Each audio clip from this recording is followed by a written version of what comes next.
Welcome to icon news. నేను మీ Pawan Krishnamurthy.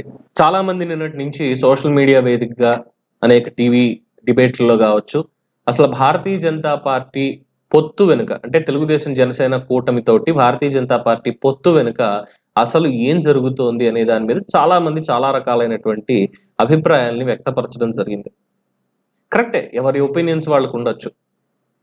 BJP అనే పార్టీని మేము నమ్మం అని ఆంధ్రప్రదేశ్ ప్రజలు తీర్మానించుకున్న తర్వాత ఎందుకు ఇంత అన్యాయం చేసినా సరే ఆఖరికి తన అరెస్టు వెనకాల నర్మగర్భంగా పైకి చెప్పినా చెప్పకపోయినా తెలుగుదేశం పార్టీ అధినేత చంద్రబాబు నాయుడు గారి అరెస్టు వెనకాల ఉన్నది బీజేపీ హ్యాండ్ ఉంది. ఖచ్చితంగా వాళ్ళ యొక్క ప్రమేయం లేకుంటే ఒక మాజీ ముఖ్యమంత్రిని, సీనియర్ పొలిటీషియన్ ని అరెస్ట్ చేయడానికి ఎవరికి ధైర్యం ఉంటుంది అని చాలా మంది ప్రశ్నిస్తున్నారు. సో తెలుగుదేశం పార్టీ శ్రేణులు కావచ్చు, జనసేన శ్రేణులు కావచ్చు, అందరూ కూడా ఇదే అనుకుంటున్నారు. సామాన్య ప్రజానీకంలో కూడా ఇదే చర్చ అనేది జరుగుతోంది. ఇటువంటి సమయంలో ఇంత రాష్ట్రానికి అన్యాయం చేసిన బీజేపీని మళ్ళీ తీసుకొచ్చి పొత్తులో ఎందుకు పెట్టుకోవాలి? పైగా తెలుగుదేశం పార్టీ మా పాత మిత్రులే కాబట్టి ఎన్డీఏలోకి ఆహ్వానిస్తున్నాం అని వాళ్ళు అన్నారు. సరే, ఈ పొత్తు వెనకాల అసలు వాస్తవాలు ఏంటి అనేది మనం ఒకసారి చూసుకున్నట్లయితే దీనికి ఒక 4-5 పాయింట్లు ఉన్నాయి. ముఖ్యంగా భారతీయ జనతా పార్టీకి ఆంధ్రప్రదేశ్లో ఉన్నవి ఏంటి? నథింగ్. 0.51% ఓటు. అసలు ఓట్లే లేవు. అంటే నోటా కంటే కూడా తక్కువ. క్యాడర్ లేదు.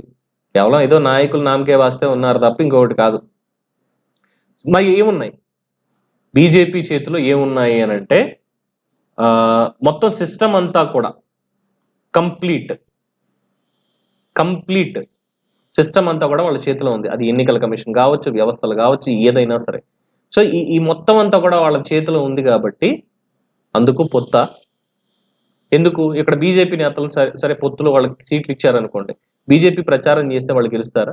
లేదు. తెలుగుదేశం పార్టీ, జనసేన కలిసి వాళ్ళని గెలిపించుకోవాలి. కేవలం ఒక 4-5 నేతలు తప్పితే మొత్తం భారతీయ జనతా పార్టీకి సంబంధించిన ఆంధ్రప్రదేశ్ నేతలు ఎవరు కూడా గెలిచేటువంటి సత్తా గాని ఇది గాని లేదు. గెలిచే వాళ్ళు కూడా ఎందుకు అంటే వాళ్ళ వ్యక్తిగత ఇమేజ్ అనేది చాలా సౌమ్యంగా, ఎవరిని విమర్శించకుండా ప్రజల్లో ఉంటారు, ప్రజలతోటే ఉంటారు, సమస్యల మీద వాళ్ళు గళమెత్తుతారు అనేటువంటి వాళ్ళు కొంతమంది మాత్రమే ఉన్నారు. వాళ్ళు గెలిచేటువంటి అవకాశం ఉండొచ్చు. కానీ చేసినటువంటి అన్యాయం తాలూకు ఆ షేడ్ అనేది వాళ్ళ మీద పడుతుంది. డెఫినెట్ గా అది వాళ్ళకి కూడా ఇంపాక్ట్ అనేది ఉంటుంది, ఎంత పాజిటివ్ ఉన్నా కదా. సరే, అంత అయిపోయింది. తెలుగుదేశం పార్టీ గెలిపించుకోవాలి. ఇక్కడ ఏంటి తర్వాత? ఇక్కడ ఉన్నటువంటి ఇంకో ఆబ్స్టకల్ జగన్మోహన్ రెడ్డి దగ్గర ఏమున్నాయి? జగన్మోహన్ రెడ్డి దగ్గర కూడా ఏమీ లేవండి. అన్ని అబద్ధాలే ఉన్నాయి. జగన్మోహన్ రెడ్డికి ప్రజలు దూరం అయిపోయారు. ఇంకా మాట్లాడితే ప్రజల్ని జగన్మోహన్ రెడ్డి దూరం చేసుకున్నారు అనేది తెలుస్తున్నటువంటిది. ఇప్పుడు అక్కడ ఓట్లు ఉన్నాయంటే జగన్మోహన్ రెడ్డి ఓట్లు లేవు. గ్రౌండ్ లెవెల్లో రిపోర్ట్స్ ఎలా తీసుకుంటున్నారు ఏంటి అని చూసినప్పుడు కేవలం మసిపూసి మారేడుకాయ చేయడం తప్పితే నిజంగా జగన్మోహన్ రెడ్డికి ఓట్ షేర్ అనేది ఇప్పుడు లేదు. దాదాపుగా ఒక గతంలో వచ్చినటువంటి ఆ 50%, 49.5% ఎంత వచ్చింది కదా, 50% ఈక్వల్ గా ఈ రోజు ఉన్నటువంటి పరిస్థితి దాదాపు 25%కి 25% ఓట్లు అనేవి ఆయనకి పడిపోయాయి. ప్రజలు నమ్మట్లా. ఈయన పని చేయడరా నాయన, ఈయనకి ప్రచార పిచ్చి తప్పితే ఇంకేం లేదు, పని మాత్రం లేదు, రాష్ట్రం మొత్తం అధోగతి పాలైపోయింది అని అందరూ అంటున్నారు. మరి ఏముంది జగన్మోహన్ రెడ్డి చేతిలో? జగన్మోహన్ రెడ్డి చేతిలో కూడా వ్యవస్థలు అనేవి ఉన్నాయి, అవినీతి డబ్బు ఉంది, ఇవి ఉన్నాయి. సిస్టమ్ అనేది ఉంది, సిస్టమ్ చేతిలో ఉంది. ప్రతి వ్యవస్థ కూడా జగన్మోహన్ రెడ్డి కనుసన్నల్లో నడవాల్సిందే. అయితే దీనికంటే పైన ఎవరున్నారు? మరి బీజేపీ ఉంది. ఇప్పుడు ఎందుకు పొత్తు పెట్టుకోవాల్సి వచ్చింది అంటే ఇక్కడ సిస్టమ్ అనేది న్యూట్రల్ గా పనిచేయాలి. న్యూట్రల్ గా పనిచేస్తే జగన్మోహన్ రెడ్డి దగ్గర ఓట్లు లేవు కాబట్టి రేపు ఆయన గెలవడు. ఆ న్యూట్రల్ గా పనిచేయించాల్సినటువంటి వ్యవస్థ ఎవరు? కేంద్రంలో ఉన్న బీజేపీ. ఇందుకు పొత్తు పెట్టుకున్నది. అంతే తప్ప తెలుగుదేశం పార్టీని పూర్తిగా నామరూపాలు లేకుండా చెయ్యాలి అనేటువంటి ఉద్దేశాలున్న కొంతమంది ఆ పెద్దలతోటి ఎందుకు కలిసి వెళ్తుంది? ఇది నా అభిప్రాయం కాదు, చాలా మంది నన్ను చెప్పినటువంటి అభిప్రాయం ఇదంతా కూడా.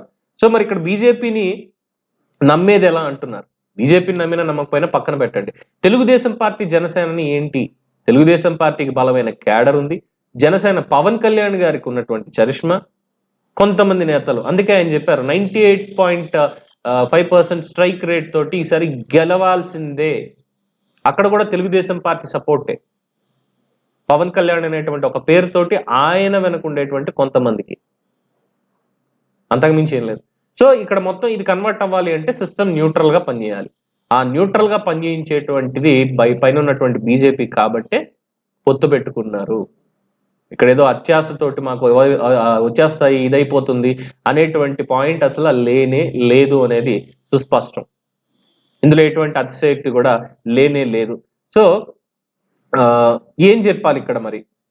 ఇక్కడ తెలుగుదేశం పార్టీ వాళ్ళు కావచ్చు, లేదంటే జనసేన వాళ్ళు కావచ్చు, ఏం గుర్తు పెట్టుకోవాలి అనే దానికి ఇంకొక 2 పాయింట్స్ ఏంటి అంటే, పార్టీ అధిష్టానం ఏదైతే చెప్పిందో ఆ అధిష్టానం చెప్పినటువంటి దానికి కట్టుబడి ఉండాలి. బీజేపీని నమ్మాలా అంటే బీజేపీని నమ్మక్కర్లా, తెలుగుదేశం పార్టీ నాయకత్వాన్ని నమ్మండి, పార్టీ నేత చెప్పినటువంటిది నమ్మండి. బీజేపీని నమ్మాలా వద్దా అనేది అవసరం లేదు. ఆయన ఏం చెప్తే అది చేస్తే సరిపోతుంది అనేది సీనియర్లు చెప్తున్నటువంటి విషయం.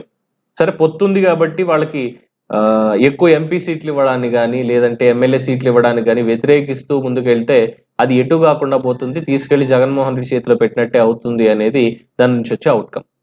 మరి ఇక్కడ పవన్ కళ్యాణ్ మీద ఒత్తిడి ఏంటి?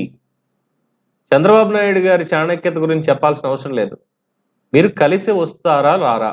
Straight question. పెద్దలను అడిగినటువంటిది, తెలిసినటువంటిది స్ట్రైట్ క్వశ్చన్. కలిసి వస్తారా రారా? మాకు ఎంపీ సీట్లు ఎక్కువ కావాలి, ఇవ్వడం కుదరదు. మరి ఎక్కడి నుంచి వస్తాయి వీళ్ళకి ఎంపీ సీట్లు? 6 ఎంపీ సీట్లు అడుగుతున్నారు. 6 సీట్లు కాదు, 25 సీట్లలోనే తెలుగుదేశం పార్టీకి సంబంధించిన అభ్యర్థులు చాలా స్ట్రాంగ్ గా ఉన్నారు. కేవలం రాష్ట్రం అనేటువంటి ఒక దానికి సంబంధించి మాత్రమే వాళ్ళు మాకు సీట్లు రాకపోయినా పర్వాలేదు అనేటువంటి ఒక డెసిషన్ లో ఉన్నారు. సో ఈ 6 సీట్లు వాళ్ళకి ఇచ్చేస్తాను అంటే ఇంకా ఎక్కువ కావాలంటే ఇవ్వడం కుదరదు.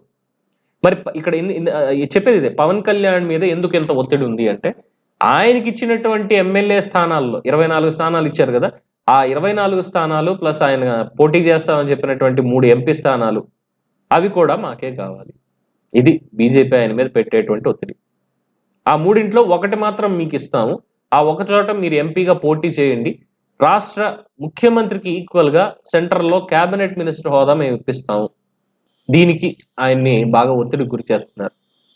ఏ క్షణాన్నైనా సరే ఈ పొత్తుని నమ్మడానికి కూడా లేదు. ఏ క్షణానైనా సరే భారతీయ జనతా పార్టీ ఈ పొత్తుకి తెగదెంపులు చేసుకునే అవకాశం కూడా ఉంది. ఎందుకంటే పైకి ప్రేమ నటిస్తూ వెనకాల కాపురం చేసేది జగన్మోహన్ రెడ్డితో అనేది ఇప్పటికే ప్రజల్లోనూ, కేడర్లోనూ, 2 పార్టీలకు సంబంధించినటువంటి నాయకుల్లో కూడా ఫిక్స్ అయిపోయినటువంటిది. కానీ సిస్టమ్ న్యూట్రల్ గా ఉండాలి అనేటువంటి ఒక్క పాయింట్ తో మాత్రమే బీజేపీని స్వాగతిస్తున్నారు అనడంలో ఎటువంటి అతిశయోక్తి లేదు అనేది మాత్రం స్పష్టం. ఇక ప్రజలు దీన్ని ఎలా చూస్తారు, దీని అవుట్కమ్ ఎలా ఉండబోతుంది అనేది మాత్రం ఎన్నికల వేళ ఓటు ఎలా షేర్ చేస్తారు అనేది చూసి తెలుసుకోవాల్సిందే. ఏమంటారు? చెప్పిన దాంట్లో ఏమన్నా వాస్తవం ఉంది అని మీరు అనుకుంటున్నారా? మీ అభిప్రాయం కూడా ఇదేనా? మీ అభిప్రాయం ఇదే అయితే కామెంట్స్ రూపంలో తెలియజేయండి. చూస్తూనే ఉండండి ఐకాన్ న్యూస్. నేను మీ పవన్ కృష్ణమూర్తి.